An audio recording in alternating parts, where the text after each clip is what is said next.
చైతన్య రథం ప్రేక్షకులకు స్వాగతం, నమస్కారం.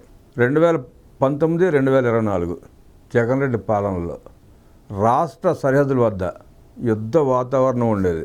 రాష్ట్రానికి వచ్చే ప్రతి ఒక్కరిని తనిఖీలు చేసి అవమానించేవారు.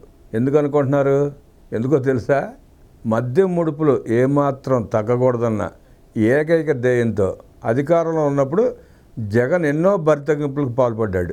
పొరుగు రాష్ట్రాల నుండి కనీసం ఒక్క సీసా మద్యం కూడా రాష్ట్రంలోకి రాకుండా దేశ రక్షణ సరిహద్దులను మించిన కట్టుదిట్టమైన నిఘాను రాష్ట్ర సరిహద్దుల్లో మోహరించి ప్రతి వాహనాన్ని క్షుణ్ణంగా తనిఖీ చేయించాడు.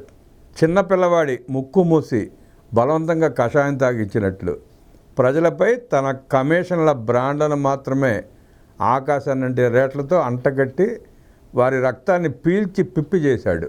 రాష్ట్ర సరిహద్దుల్లో ప్రత్యేక సిబ్బందిని నియమించి తనిఖీలు చేసి కేసులు నమోదు చేయడానికి ఏకంగా ఒక ప్రభుత్వ ఉత్తర్వు ఇచ్చిన జగన్ అరాచక పాలన అప్పట్లో పరాకాష్ఠకు చేరింది.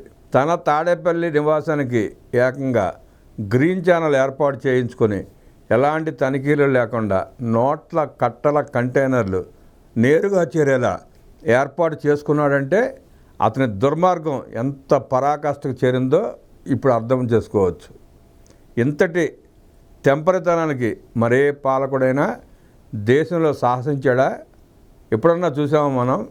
జగన్ రెడ్డి కార్యదర్శి ధనంజయ రెడ్డి, ఓఎస్డి కృష్ణమోహన్ రెడ్డి, భారతీయ ఆడిటర్ బాలాజీ గోవిందప్ప గనుక ఇప్పుడు పట్టుబడితే అప్పట్లో ఆయన చేయించిన పాపాల గుట్టు రట్టై బండారం బయటపడుతుందన్న భయంతో పరారీలో ఉన్న వారి ప్రాణాలకు జగన్ రెడ్డి నుండి ఖచ్చితంగా ముప్పు పొంచి ఉందని అర్థం చేసుకోవాలి. హత్య చేయించి రక్తపు మడుగుల సాక్ష్యాలను సైతం శుభ్రం చేయించి శుభ్రంగా సాక్షి ద్వారా గుండెపోటు కథనాలు సృష్టించడంలో, ఆపై అభినయించి చెప్పడంలో వారికి మించిన వారు లేరని అప్పుడే తేలింది.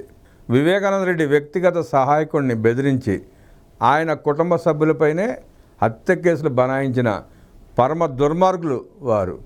అధికారం కోల్పోయినా వారి క్రూరత్వం, అరాచకం అంతరించదు కదా. వారిని అసలు తక్కువ అంచనా వేయకూడదని చరిత్ర నిరూపించింది.